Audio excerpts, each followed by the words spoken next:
Hello students, in this video we will learn about the question and answer of your class 11th chapter number 10. The name of the chapter is Mahatma Gandhi. हमने इस chapter में जाना था कि महात्मा गांधी किस प्रकार की क्वालिटीज़, किस प्रकार की वर्च्यूज़, किस प्रकार उनमें करेज था, पीटी थी और किस तरह से वो क्षमा करना जानते थे. So let's start the question answers of this chapter. And our first question comes, what is the opposite word for Mahatma. महाआत्मा का जो अपोजिट वर्ड है वो क्या होगा. As Gandhi use to ascribe or describe to himself. Gandhi ji जिस तरह से अपने आप को एस्क्राइब या डिस्क्राइब करा करते थे वो शब्द क्या था जो महात्मा का उल्टा है. The opposite word for Mahatma as Gandhi use to ascribe to himself is Alpatma. Mahatma का जो उल्टा शब्द है जो गांधी जी अपने लिए इस्तेमाल करते थे वो शब्द है Alpatma. Our question number 2 is what did Gandhi subject himself to. Gandhi ji जो थे वो किस तरह से अपने आप को सब्जेक्ट करते थे, वो कैसे अपने ऊपर क्या बातें लागू करा करते थे. Gandhi subjected himself to rigorous self examination. Gandhi ji अपने आप को बहुत ही कठोर, रेगोरस निरंतर या कठोर बहुत ही कठोर सेल्फ एग्जामिनेशन, स्वयं परीक्षण से गुजारते थे. Our next question is it possible for human nature to reach to height of Gandhi's excellence of character? If yes, how? क्या एक इंसान के बस में ये है कि वो गांधी जी का जो कैरेक्टर था उस ऊंचाई तक पहुंच सके? अगर हाँ तो कैसे? यस, बिल्कुल पॉसिबल है. वो भी ह्यूमन ही थे. It is possible for human nature to reach to the height of Gandhi's excellence of character by following the path shown by him. हाँ, ये बिल्कुल संभव है कि कोई गांधी जी की तरह ही महान बन पाए उस रास्ते पे चलकर जो गांधी जी ही द्वारा दिखाया गया था. What did Gandhi possess as property. Gandhi ji के पास संपत्ति के रूप में क्या था. Gandhi possess nothing except the pair of very coarse khaddar which he use to put on his body. Gandhi ji के पास कुछ भी नहीं था, बस वो 2 जोड़ खादर के थे और खादी के कपड़े के थे जो वो अपने शरीर पे लपेटा करते थे. What did Gandhi do of the property which he had acquired. Gandhi ji के पास जो संपत्ति हुआ भी करती थी उस संपत्ति का उन्होंने क्या किया था. All the property which Gandhi had acquired. Gandhi ji के पास जो भी संपत्ति थी had been given away by him, वो उन्होंने दान कर दी थी. What did Gandhi and Christ speech equally. Gandhi ji ने और ईश्वर क्राइस्ट ने दोनों ने क्या बातें समान रूप से कही थी. उन दोनों ने ही कहा था फॉरगिव थाइन एनिमीज, अपने दुश्मनों को माफ़ कर दो. Our next question is do you think that Gandhi was a man of the courage of soul. Give reasons. क्या आपको लगता है कि गांधी जी जो थे वो करेज ऑफ सोल यानी कि आत्मा का साहस उनके अंदर था. अगर हाँ तो कारण दीजिए. If Gandhi stood alone in a defense of truth and the whole world were bent against him and against truth, he would still fight them all. अगर गांधी सच की रक्षा के लिए एक तरफ खड़े हों और पूरी दुनिया भी दूसरी तरफ खड़ी हो, वो अकेले पूरी दुनिया से लड़ जाएंगे. If they tear his limb from limb, no matter if they tear him his limb to limb, tear आना चाहिए वहाँ पे. इससे कोई फ़र्क नहीं पड़ता कि कोई उन्हें टुकड़े टुकड़े तोड़ दे, उनकी हड्डियों का चूरा कर दे, उन्हें अंदर से भी तोड़ डाले, लेकिन वो खड़े रहेंगे, सच के साथ खड़े रहेंगे. Our next question, how was Gandhi regarded universally. Gandhi ji को यूनिवर्सली कैसे पहचान मिली थी. Gandhi was regarded universally by dint of his high and sublime qualities.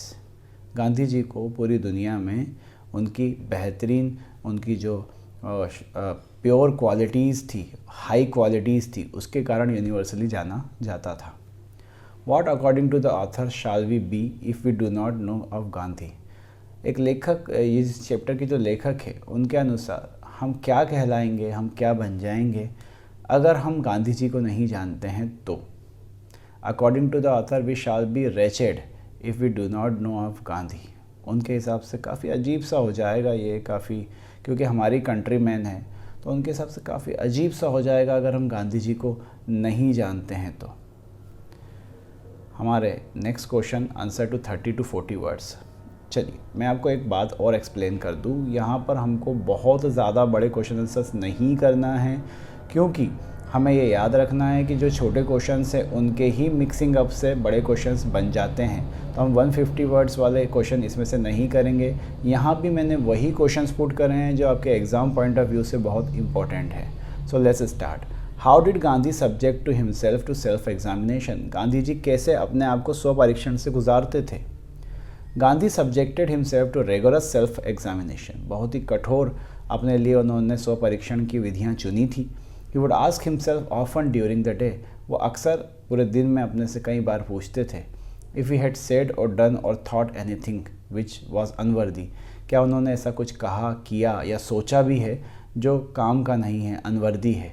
And if in course of that examination he discovered some failing, some lapses, और इस self examination के दौरान अगर उन्हें कुछ कमियां, कुछ lapses नज़र आते थे अपनी तरफ से, he prayed to the Almighty that he would be saved in future. तो वह अलमाइटी, भगवान से, ताकतवर जो सबसे ज़्यादा हैं, उनसे प्रार्थना करते थे कि उन्हें भविष्य में इस चीज़ से बचाए, from similar Fehling's and lapses, कि भविष्य में वो ऐसी बार बार गलतियाँ ना करें। यहाँ पे देखें, हमने जो फर्स्ट लिया है हम सेकंड नहीं ले रहे हैं क्योंकि वो इम्पोर्टेंट बिल्कुल नहीं था। What kind of courage did Gandhi possess? Gandhi ji में किस प्रकार का साहस था? Gandhi possessed a remarkable quality of courage. Gandhi ji के पास एक बहुत ही बेहतरीन क्वालिटी थी करेज, साहस की। In Gandhi's case courage doesn't mean physical courage or strength. Gandhi ji की बात करें तो उनके लिए साहस का मतलब शारीरिक साहस नहीं था या शारीरिक ताकत नहीं था, but it means the courage of the soul. उसका अर्थ था आत्मा का साहस, which helps one to defend one's opinion in the face of overwhelming odds. जब पूरी दुनिया के खिलाफ आपको खड़ा होना हो, सच का साथ देना हो, तो भी वो खड़ा रह सके, ऐसा साहस गांधी जी के अंदर था। Write a short note on Gandhi's universal significance. Gandhi ji को कैसे पूरी दुनिया में जाना जाता था उसके बारे में एक शॉर्ट नोट लिखना है। Gandhi was one of the rare personalities who achieved a unique universal significance.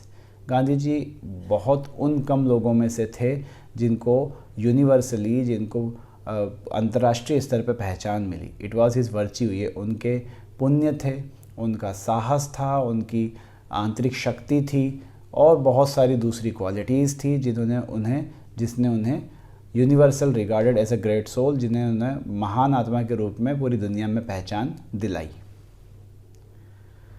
Explain pity, who according to the author is a man of pity. दया को समझाइए। लेखक के हिसाब से कौन इंसान दयावान बताया गया है यहाँ पर? पिटी इज़ अ डिवाइन क्वालिटी। ये एक देवीय गुण है। जो दया का गुण है वो एक देवीय गुण है। It is not an outer quality, ये कोई बाहरी क्वालिटी नहीं है, but it dwells in the innermost recesses of our heart. ये हमारे दिल में वास करती है। When one has troubles and difficulties, जब किसी इंसान के पास कुछ मुसीबतें आती हैं, परेशानियां आती है, ऐसे प्रश्न जिनके उसके पास जवाब ना हो, अपीयर इन वंस माइंड, एक आदमी के दिमाग में उभरते हैं, and one doesn't know to which way to turn, और एक इंसान को ये समझना है कि किस ओर वो मुड़े जाए, one becomes a man of pity. तो कोई एक शख्स है ना, वो जो दयावान है, because it is or he find solution in his prayers to the God, वो शख्स ही भगवान से की गई प्रार्थनाओं में उन सारे सवालों का जवाब पा सकता है। What are the words used for forgiveness in the lesson? अगर हम बात करें कि ये जो लेसन हमने पढ़ा पूरा, इसमें forgiveness यानी कि माफ़ कर देना जो शब्द है, उस शब्द के लिए कौन से दूसरे शब्द इस्तेमाल किए गए हैं? The word used for forgiveness in the lesson are, देखिए हम यहाँ कह रहे हैं कि फॉरगिवनेस मतलब माफ़ कर देना, लेकिन लेसन में उसके लिए क्या शब्द इस्तेमाल किए गए हैं? तो पहला तो क्षमा, है ना, एक के क्षमा नहीं लिखा हुआ है, आपको इसे क्षत्रिय का जो होता है ना, उस वर्ड से प्रोनाउंस करना है, और आप जानते हैं, आपने पढ़ा ही होगा, क्षमा।